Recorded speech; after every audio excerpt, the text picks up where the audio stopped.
Eu conversei com um pesquisador da Embrapa, lá do Paraná, que falou sobre o novo Eldorado brasileiro na produção de grãos, a região norte e nordeste do Brasil. Confira. Colocando assim nome, seria o Matopiba, que seria a abreviação de Maranhão, Tocantins, Piauí e Bahia, né, essas áreas que estão cultivando soja, sul do Pará também ali e outras regiões do Pará. E o Cealba também, a abreviação também de Sergipe, Alagoas e nordeste ali da Bahia. Bom, o Matopiba basicamente já está sendo considerado, vamos dizer assim, um novo Eldorado, né, na produção de grãos. Haja vista que aquela região já está produzindo por volta de 11% da produção nacional de grãos, né? A situação daquela região é uma situação promissora mesmo? Sim, a gente observa, né, eu tenho trabalhado naquela região, já tem mais de 5 anos ali, e desde quando a gente que eu digo, Embrapa, chegou na região e até hoje nós vemos um aumento da produtividade e da estabilidade. É claro que isso ainda oscila muito, porque existem diversos fatores aí que a gente vai abordar também, né? Que a gente tenta controlar e enfrentar isso aí, principalmente questões climáticas, alta temperatura, precipitações que oscilam bastante, né?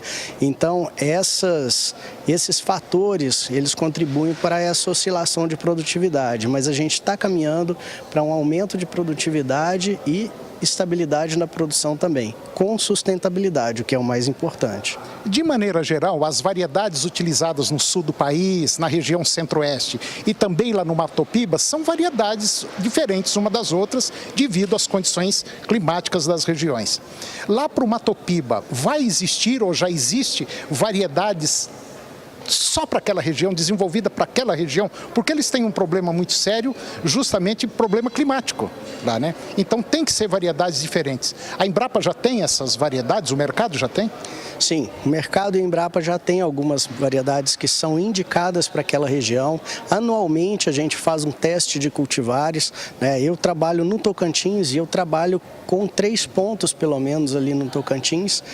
E esses pontos normalmente eles podem ser expandidos para certas regiões que têm essa característica climática de solo parecidas ali com a nossa região do Tocantins, né? Falando então assim, para explicar melhor, as cultivares que vão saindo bem nesses pontos de teste no Tocantins e que elas podem ser indicadas também para outras regiões próximas, como Piauí, Maranhão e Bahia também. Claro que respeitando as variabilidades que existem dentro de cada região ou de cada micro-região ali.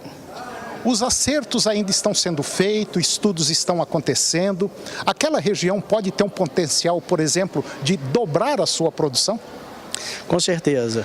Hoje a gente tem observado que a soja ocupa em torno de 3% aí dos estados do Matopiba, né?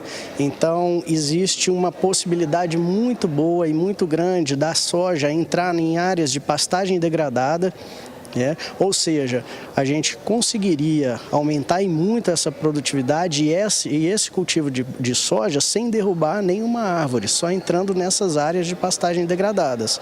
Recuperaria essas áreas e colocaria novamente essas áreas dentro do processo produtivo aí do Brasil.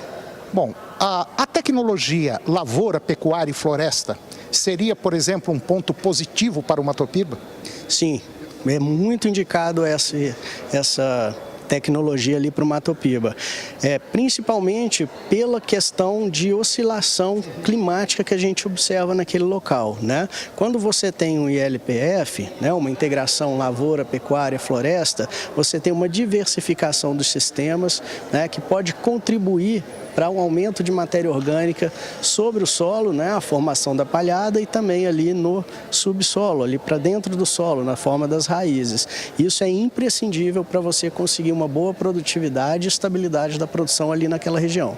Podemos dizer, então, afirmar mais uma vez, ali pode ser o novo Eldorado brasileiro na produção de alimentos, não só para o Brasil, mas como para o mundo, para exportação, pela facilidade, pela proximidade dos portos, né?